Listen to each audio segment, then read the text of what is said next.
আসসালামু আলাইকুম। কেমন আছেন সবাই? আশা করি যে যেখানে আছেন আল্লাহর রহমতে সবাই সুস্থ আছেন, ভালো আছেন।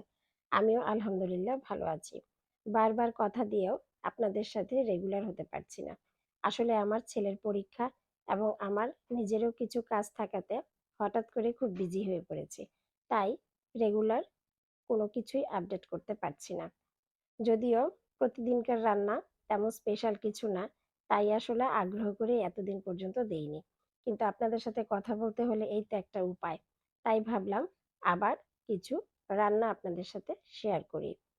প্রথমেই কথা বলতে বলতে যে রান্নাটা করে নিয়েছিলাম সেটা হচ্ছে গুড়া চিংড়ি, অর্থাৎ ছোট ছোট চিংড়ি দিয়ে আমি মূলার শাক ভাজি করেছি।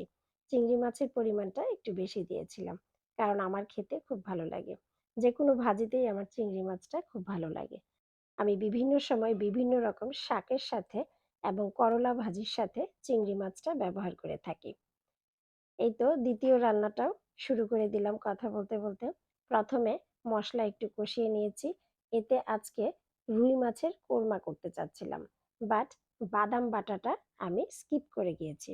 কারণ হচ্ছে বাদাম ঘরে অ্যাভেলেবেল ছিল না।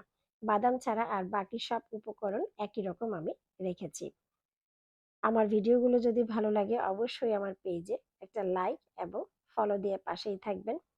আপনারা যারা যারা নিয়মিত আমার ভিডিওগুলো দেখেন তাদের সবাইকে আমার অন্তর থেকে আন্তরিকভাবে ধন্যবাদ। আপনারা যদি আমার ভিডিওগুলো সবসময় দেখেন, আমাকে এনকারেজ করেন, আমি আরো অনেক দূর পর্যন্ত হয়তোবা এগিয়ে যাব।